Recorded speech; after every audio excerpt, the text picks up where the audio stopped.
Et salut à tous, c'est StyleGeek. Aujourd'hui, nouvelle vidéo. J'espère que vous allez bien déjà.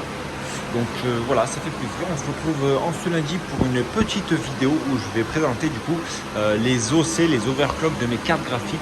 Qu'est-ce que j'applique moi pour mes cartes? Est-ce que ça marche? Est-ce que ça marche pas? Voilà. Donc n'hésitez pas à réagir à cette petite vidéo, à vous-même mettre dans les commentaires quels sont les réglages optimum que vous avez appliqués sur vos cartes. Et du coup voilà, donc là on va faire le tour des 3060 Ti, 3070, des 5700 pardon, et on va faire ceux-là, les 6700 et les 580, 480, et on va faire le tour aussi des 3080 et des 580.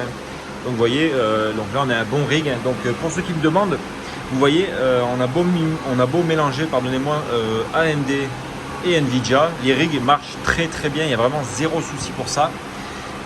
Aucun char rejeté. Là vous voyez, on tourne à 290 mH, donc on a des 6700, on en a 3, on a deux 3070 et on a une 480, donc ça marche vraiment aux petits oignons, vous voyez.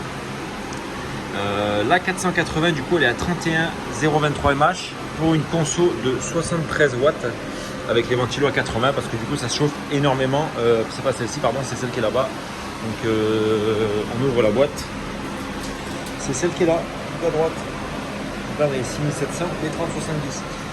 Donc voilà, ça marche plutôt pas mal. Après c'est dans des boîtes enfermées comme ça, donc ça chauffe un peu plus que la normale. Mais voilà, après 66 degrés, il n'y a vraiment rien d'inquiétant. Ça tourne, ça chauffe, c'est stable. Donc après voilà, il y a une petite modification qui va être faite. Là j'ai failli tomber, je me suis pris cette grosse ligne de merde. Il y a une grosse modification qui va être faite ici. Je vous montre ça dans une vidéo qui arrive très bientôt. Voilà, vous verrez, vous m'en direz des nouvelles, vous m'en direz vous ce que vous en pensez. Donc voilà. Qu'est-ce que je voulais dire aussi? Je voulais dire, on est de plus en plus nombreux, donc ça fait plaisir, hein. N'hésitez pas à vous abonner, bien sûr. Mettre le petit pouce bleu et le commentaire, ça fait toujours plaisir. N'hésitez pas à me partager vos expériences dans les commentaires, à venir sur Snap pour discuter tous ensemble. Voilà, je réponds vraiment à tout le monde le plus possible, hein, à toutes les demandes que j'ai par jour. J'en ai pris entre 30 et 40 demandes par jour. Donc voilà, je prends du temps pour vous répondre. Donc voilà, on discute ensemble, ça fait plaisir. On partage la même passion. Donc franchement, n'hésitez pas, c'est au top du top. Vous avez été nombreux à me dire aussi sur la dernière vidéo du montage de ce petit rig d'investir un micro-cravate. Alors je filme avec mon iPhone, donc je ne sais pas si c'est possible de brancher un micro-cravate sur un iPhone. Donc dites-le moi. Et puis c'est parti, on se retrouve dans la petite pièce. Ah, de suite c'est plus calme, hein. Donc je vais vous poser sur un petit trépied parce que j'ai investi un petit trépied. Regardez comme on est beau là. Bon, voilà, comme ça vous pouvez tout voir. Parce qu'il y en a la plupart qui m'ont dit que du coup c'était un peu chiant, ça donnait le mal de mer, hein. Moi aussi quand j'essayais de faire mes vidéos ça me donnait le mal de mer. Donc petit coup d'eau parce qu'il fait très chaud actuellement. On est en Espagne, je vous le rappelle à ceux qui arrivent sur la chaîne. On est en Espagne, ça carbure plutôt pas mal, donc voilà, on est obligé de boire bien s'abreuver. Alors on arrive ici du coup sur iOS, du coup sur le tableau de bord.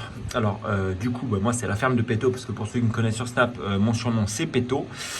Et donc là voilà, on va commencer pour le premier rig. Donc c'est un rig qui est composé de 10 RTX série 3000. Donc on a des 3070, on en a 8.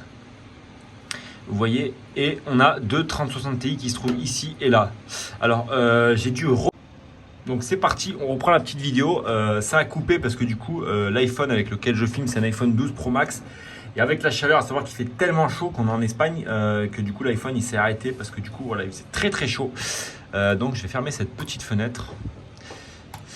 Alors comme je vous disais, là on est sur un rig du coup de 3070 et de 3060 Ti. Alors j'ai dû le redémarrer rig ce matin parce qu'en fait j'avais les overclocks qui tournaient depuis 7 jours avec aucun share rejeté. Et là ce matin en jetant un œil, je me suis aperçu que du coup j'étais à 88 shares rejetés dans la nuit. Donc j'ai regardé hier soir et ce matin.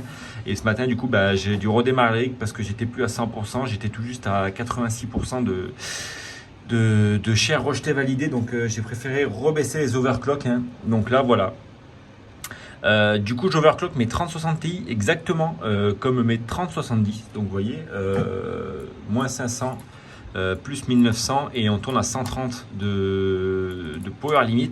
Bon, à savoir que les températures elles sont élevées là, du coup de chaque carte c'est élevé. Je suis obligé de mettre les ventilateurs à 70 et 80% sur les 3060 Ti. parce que sinon, là hier, comme il faisait quasiment 38 degrés dans le local, c'était vraiment impressionnant. Vous voyez, je vous mens pas, hein, j'ai même la température ici, je sais pas si vous allez bien voir. Voilà, 32 degrés à l'extérieur et là on est à l'intérieur, savoir qu'on n'a pas de clim, pas de ventilation et tout, on est en train de vraiment tout améliorer, c'est assez galère. Donc voilà pour les 3070 Ti. Après, à savoir si vous modifiez les overclocks ici, moi je suis arrivé quasiment à 64,8 pour chaque 3070 et je suis arrivé à 63 pour les 3060 Ti. Donc c'est plutôt pas mal, hein, vous voyez. Bon après, ne vous fiez pas aux températures parce que là où je suis, il fait très chaud. On tourne qu'avec des ventilateurs, donc bien sûr, ça aide pas trop pour le rafraîchissement. Moi, un petit coup d'eau. Donc ça c'est pour les 3070 et 3060 Ti. Du coup là on arrive à 592 mH. Donc après la dernière fois je l'ai overclocké, il est monté, on était à 637. On frôlait les 640 mH. Bon, encore une fois, ça a coupé. Je m'excuse, hein, j'ai dû passer la vidéo du coup en 1080p et enlever la 4K parce que ça chauffe énormément. Du coup, je vais voir si ça marche là. Alors, du coup, vous voyez là, j'ai des mineurs qui tournent depuis 5 jours. Et ceux-là, je les ai redémarrés ce matin, vous voyez, à 5 heures, il y a 5 heures, je les ai redémarrés à 7h08 et 09. Donc ensuite, on va passer sur le rig numéro 2. Donc celui-là, vous voyez, c'est des 6700 XT, 3070 et 480 RX. Alors du coup, là, j'ai pas modifié les overclocks des 3070. Parce que vous voyez, là, j'ai un char rejeté. Là, c'est toujours à moins 500, 2100. Donc après, si ça bouge pas, je vais y laisser. Mais bon, je pense que je vais les repasser en moins 500 plus 1900. Donc les 6700, donc vous voyez, vous pouvez reprendre les overclocks. Si vous, après, vous avez de meilleurs overclocks qui marchent sur vos cartes, n'hésitez pas à me les communiquer parce que je suis vraiment intéressé de savoir à vous combien vous arrivez avec vos cartes à tourner. Donc vous voyez là sur les 6700, on tourne à 46, 47 mH, enfin 46,47, on arrive à monter à 47,8 si elles sont vraiment fraîches. Donc vous voyez en température de jonction, on est vraiment très bon. Voilà, on tourne sur du 120 watts, on est en ventilateur à 70, core 1300, voilà, 1075 et 120 de power limit. Hein, vous voyez, donc elles sont toutes vraiment stables. Les 3070, ben, moins 500 plus 2100 et 135 de power limit. Donc comme je vous l'ai dit, je vais les changer, je vais les mettre bientôt à moins 500 plus 1900 et 130 de power limit, ça suffira largement. Et donc là, on est sur ma 480 que du coup, j'ai réussi à BIOS modder. Donc du coup, il y a l'un d'entre vous qui m'a aidé, hein, il se reconnectera, c'est Pierrot. Donc merci à toi Pierrot. Voilà, j'avais déjà BIOS modé une 5700, mais ça n'avait pas marché. Enfin, le BIOS mode avait marché, mais j'arrivais pas à la stabiliser. Donc là, celle-ci, j'ai bien réussi. Bon, après, celles-ci, elles sont faciles à BIOS modder, hein, de ce que j'ai fait moi. Mais vous voyez, du coup, le BIOS mode, là, on tourne à 31 mH04, donc vraiment stable. Ça monte à 30, ça stabilise entre 31,04 et 31,03. 66 degrés, bon ça c'est un peu haut par contre, et 80%, donc ça c'est pareil, mais comme je vous l'ai dit, c'est des cartes qui sont enfermées, donc voilà, avec un extracteur. Donc là après vous voyez, vous avez les overclocks, hein, on est sur 1150 de core clock, 900 et 2100 de mémoire, avec power limit à 80, et vous voyez ça tourne à 73 watts, donc je suis plutôt content, ouais, c'est plutôt pas mal.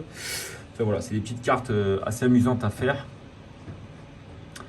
Donc celle-ci c'était le retour d'un client qui du coup l'avait BIOS modé lui, mais qui apparemment avait cramé la carte, avait flashé le BIOS et que ça marchait plus du tout.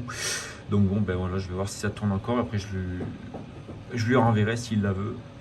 Ensuite, alors ça c'est le rig fou, j'appelle ça rig fou parce que voilà, c'est un petit nom sympathique. Donc là il est composé de deux 3080, donc une gigabit et une Zotac Trinity. Là c'est pas la Vision OC, c'est la gigabit Eagle. De 2,580. Donc vous voyez, alors là on est sur 99,09 mH. Hein, donc vous voyez, c'est là par contre je suis content de ces overclocks parce que ça tourne vraiment très bien. Les cartes chauffent pas, c'est une stabilité, c'est comme un camion cette carte. Vous la posez et elle roule, elle s'arrête jamais, c'est un camion. Donc vous voyez 230 watts, donc là on tourne à 229 pour 100 mH. Je trouve que c'est vraiment dingue, c'est pas mal du tout. Donc on est à 1050 de core clock et 2300 de mémoire.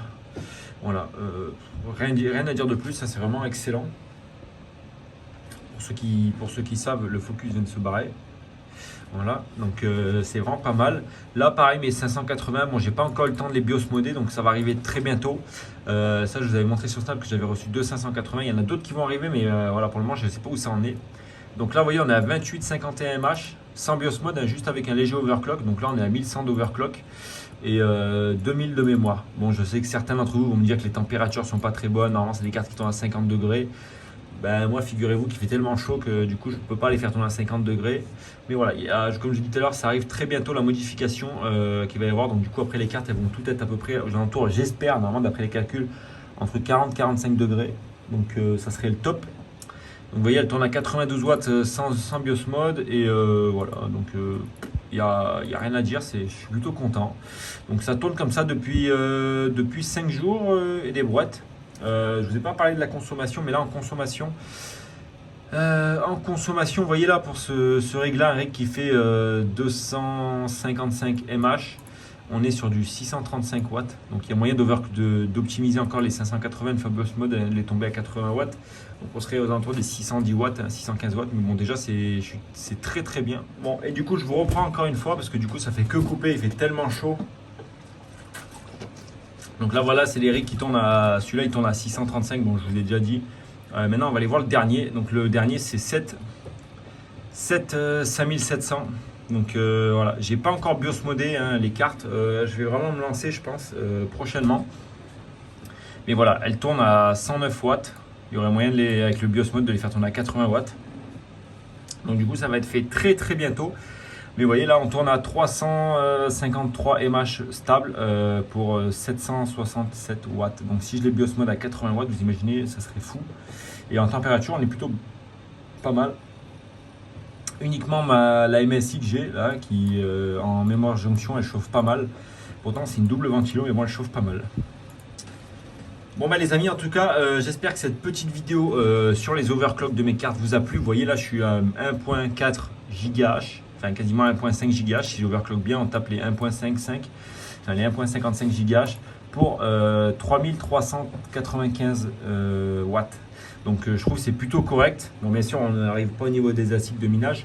Mais voilà, en tout cas n'hésitez pas à mettre vous dans les commentaires vos réglages de cartes pour l'Ethereum, pour d'autres crypto-monnaies. Quelle crypto-monnaie vous minez avec vos cartes. Et puis je vous dis à très bientôt. C'était StyGeek et surtout n'oubliez pas. Ah, j'ai oublié de vous montrer celle-ci. Là, j'ai une petite 3070 qui tourne. Elle mine du Ravencoin, celle-là. Voilà, j'essaye de voir ce que ça donne à 17 mH. Donc, c'est un peu pourri, ça pue la merde. Mais bon, voilà. Donc, je suis en train de tester. Bon, allez, sur ce, c'était StyGeek et surtout n'oubliez pas, gardez la forme.